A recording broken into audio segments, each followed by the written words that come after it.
జోడు మనకి కావాలి అంటే మనం ఏం చేయాలండి? సమాధాన స్వార్థ వలనైనా సిద్ధ మనసు అనే జోడు అంటే మన కుటుంబం గురించి ప్రకటించడానికి మనకి ఏముండాలి? సిద్ధ మనస్సును మనము కలిగి ఉండాలి. మనం ఎలా పొందగలము అనేది దేవుని యొక్క వాక్యంలో మనము చూసినప్పుడు మరి సువార్తను ప్రకటించాలి.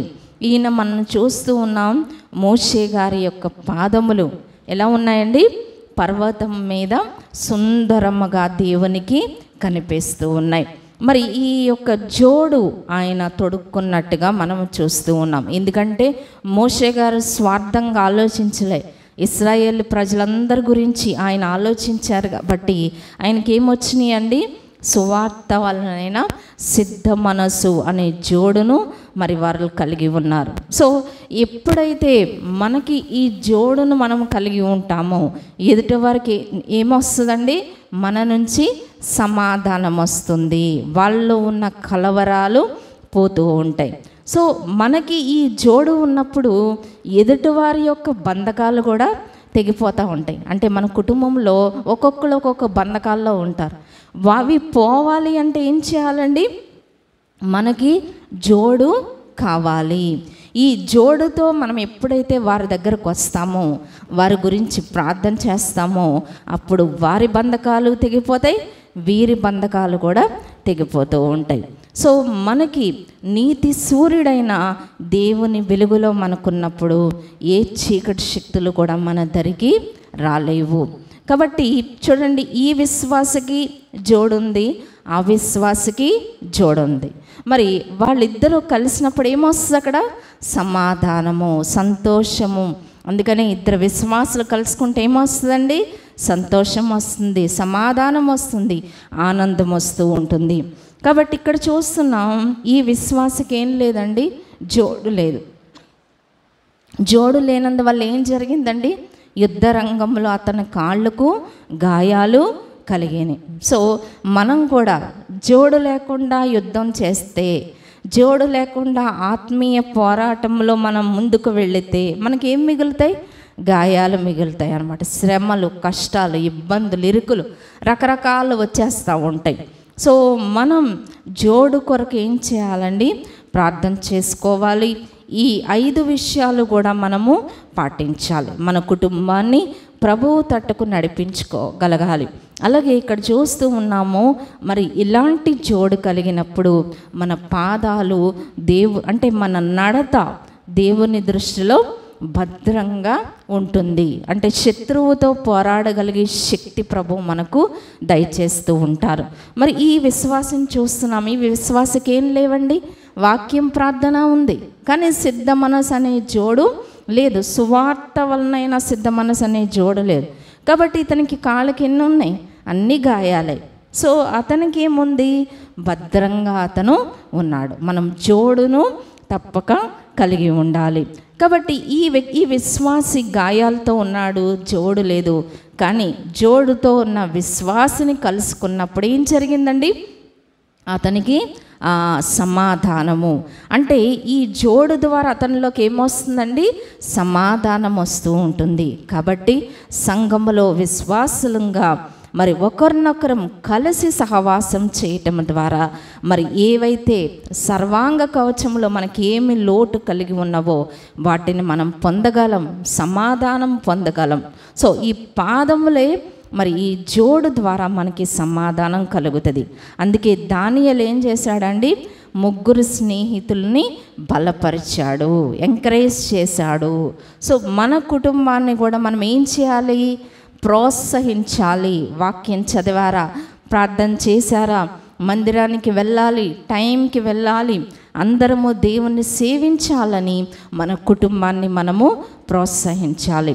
ఇక్కడ మనము చూస్తూ ఉన్నాం, ఈ యుద్ధ రంగంలో మరి జోడు లేని విశ్వాసులు ఏ విధంగా దావీదు జీవితాన్ని మనం చూసినప్పుడు అక్కడ సిక్లగు పట్టణం అంతా కాలిపోయినప్పుడు దావీదు ఏం చేశాడంట? తన్ను తాను ప్రోత్సాహపరుచుకున్నాడు. మనల్ని మనం ప్రోత్సాహపరచుకోవాలి. అందుకని దేవుని సన్నిధిలో మనము కనిపెట్టాలి. మన కుటుంబం గురించి భారంగా, బాధ్యతగా రక్షణ సమాచారాన్ని ప్రకటిస్తూ వారి కొరకు మనము ప్రార్థన చేయాలి. మరి సౌలు పౌలుగా మారిన తర్వాత ఒకసారి ఆయన ఆ అడవిలోకి వెళ్తూ సముద్ర ప్రయాణం చేస్తూ ఉన్నప్పుడు ఏం జరిగిందంటే అక్కడ ఆ షిప్ అంతా ఆ ఓడంతా కూడా పగిలిపోయింది. అందరూ కూడా మరి ఏం జరుగుతుందో అని భయపడ్డారు. కానీ పౌలు అందరినీ ప్రోత్సాహపరిచాడు. మీరేం భయపడవద్దు, దేవుడు మనకి సహాయం చేస్తాడు అని చెప్తూ ఉన్నారు. మనం కూడా మన కుటుంబాన్ని, మన సంఘాన్ని ఈ విధంగా ఒకరినొకరు మనము ప్రోత్సాహపరచుకొనుట.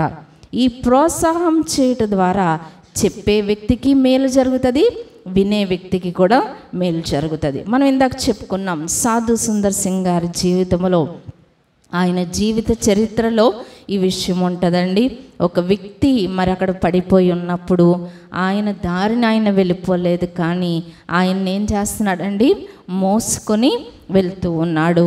మోసుకొని వెళ్ళినప్పుడు అతన్ని విడిచి వచ్చిన వ్యక్తి అక్కడ చనిపోయినట్లుగా మనం చూస్తూ ఉన్నాం. సో వీళ్ళిద్దరి యొక్క వేడి వల్ల మరి అంత చలిలో కూడా వాళ్ళు బ్రతకగలిగారంటే ఈయన స్వార్థము లేకుండా మరి తన పక్కవాడిని పట్టించుకున్నాడు. అలాగే కుటుంబంగా మనం ప్రార్థన కలిగి ఉండాలి. కుటుంబ ప్రార్థన చాలా ప్రాముఖ్యం.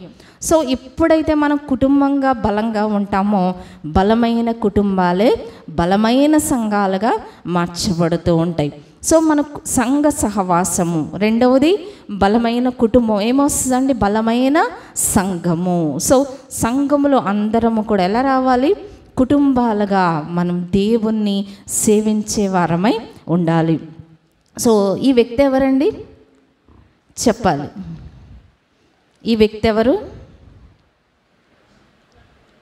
చెప్పండి. Very good. ఎవరండి ఈయన? మోషే గారు. పొద దగ్గర ఈయన ఉన్నారు. ఆ విధంగా ఈయన పర్వతం మీద ఏం చూచారండి, దేవుని యొక్క అగ్నిని చూడగలిగారు. అంటే పర్వత అనుభవం ఎప్పుడొస్తుంది, మన కుటుంబంలోని వారిని మనం పట్టించుకోవాలి, సంఘంలో ఉన్న వారిని పట్టించుకోవాలి.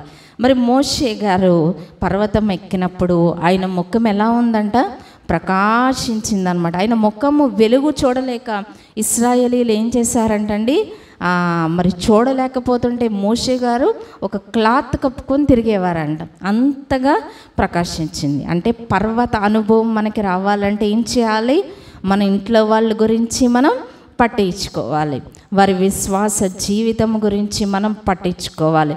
యేసు ప్రభు తన శిష్యులతో కొండ ఎక్కినప్పుడు ఏం జరిగిందండి, అక్కడ రూపాంతర అనుభవము, దేవుని యొక్క మహిమ. మరి మోషే ఏలియాలు యేసు ప్రభువుతో మాట్లాడడం వీళ్ళ ముగ్గురు కూడా చూడగలిగారు. కింద ఉన్న వాళ్ళు చూడగలిగారా? చూడలేదు. ఎందుకని? పర్వతం మీద ఉన్న వారికి రూపాంతర అనుభవం దక్కింది. మనం కూడా పర్వతం ఎక్కాలంటే ఏం చేయాలండి, సమాధాన సువార్తను మనం ప్రకటించి ఆ జోడు మనం తొడుక్కున్నప్పుడు పర్వతం మీద ప్రభు ఎక్కించేవారై ఉన్నారు. ఆ పర్వతం మీద రూపాంతర అనుభవం పొందాలి. సో వీటన్నిటికీ మనకి మూలం ఏంటండి, యేసుక్రీస్తు యొక్క సిలువ. సో ఆ సిలువను మనం ఆశ్రయించినప్పుడు ఈ సిలువ మనకి మరి లోకమంతటికి వెర్రితరమే, కానీ మనకి దేవుని శక్తి. ఇదే శక్తి మన బిడలకు, మన కుటుంబంలోని ప్రతి ఒక్కరిని కూడా ప్రభు వైపు మనము నడిపించే సువార్త బాధ్యతను ఈ దినాన్ని నుంచి ప్రతి కుటుంబము కలిగి ఉండాలి. నా కుటుంబాన్ని దేవునిలోనికి నేను నడిపించడానికి నేనేం చేయాలి, ఎవరి మట్టుకు వారము ఆలోచించుకోవాలి. దానికి కొన్ని మరి సొల్యూషన్ కూడా ప్రభు చెప్పారు. ఏంటంటే వాక్యము, ఉపవాస ప్రార్థన. మరి కఠినమైన వారి కొరకు, మార్పు చెందని వారి కొరకు మనం ఏం చేయాలి, ఉపవసించాలి, దేవుణ్ణి అడగాలి. ప్రభా నా భార్యను మార్చు, నా భర్తను మార్చు, నా బిడ్డలను మార్చు అని మనం ప్రార్థించాలి. అప్పుడు కుటుంబంగా మనం ప్రభువుని సేవించినప్పుడు ఎంత బాగుంటుందండి. కుటుంబంగా మనం భోంచేస్తే మనకు చాలా సంతోషం. కుటుంబంగా దేవుని సన్నిధికి వస్తే కుటుంబ ప్రార్థన కలిగి ఉంటే, కుటుంబంగా దేవుని మందిరానికి వస్తే దేవుడిచ్చే ఆశీర్వాదములు మనమే కాదు, మన కుటుంబం అంతా కూడా స్వతంత్రించుకోవాలి. అది మనం కలిగి ఉండాలి. ఈ కుటుంబం అంతా ఏం చేస్తున్నారండి? దేవుని మందిరానికి వచ్చి దేవుని ఆరాధిస్తూ ఉన్నారు. మనం ఎందుకు ఆ విధంగా ప్రయాసపడలేకపోతున్నాం? ఎందుకు మనము స్వార్థపూరితంగా మనం ఆలోచిస్తూ ఉన్నాం? ఈ దినము ఈ సమాధాన సువార్త వలన సిద్ధ మనసు అనే జోడు మనకి రావాలంటే మన కుటుంబం గురించిన బాధ్యత ఎవరి కుటుంబంలోని వారి బాధ్యత వారిదే. సో వీళ్ళందరూ కుటుంబంగా దేవుని సన్నిధిలోనికి వచ్చారు. ఇక్కడ మనము చూస్తూ ఉన్నాం, బాల్యము నుండి కూడా బిడ్డలకు మనము తర్ఫీదు ఇవ్వాలి. వాక్యము, ప్రార్థన, దేవుని వైపు వాళ్ళను మనం నడిపించగలగాలి. నన్ను కాదు, నీతి సూర్యుడైన క్రీస్తును నీవు చూడాలి అనే విషయాలు బాల్యం నుండి మనం బోధించగలగాలి. సో సంఘములో అందరికీ జోడు ఉంటే ఎలా ఉంటుందండి? ఈ విధంగా ఉంటుంది కదా. సో అందరూ కూడా శక్తివంతంగా ఉంటారు. ఎప్పుడైతే జోడు తొడుక్కుంటామో అందరి మధ్యన ఏముంటుందండి? సమాధానము, సమాధాన సువార్త. సో ఈ సమాధానం రావాలంటే ఈజీగా రాదు. మనం ఏం చేయాలట? దాని వెంట పరిగెత్తాలి, సమాధానాన్ని వెదికి వెంటాడాలి. అందుకొరకు మనము ప్రార్థనలో ప్రయాసపడాలి. వారికి ఏ విధంగా మనం తెలియచేయగలము అనేది మనం ఆలోచించుకొని వారి కొరకు మనము బాధ్యతను కలిగి ఉండాలి.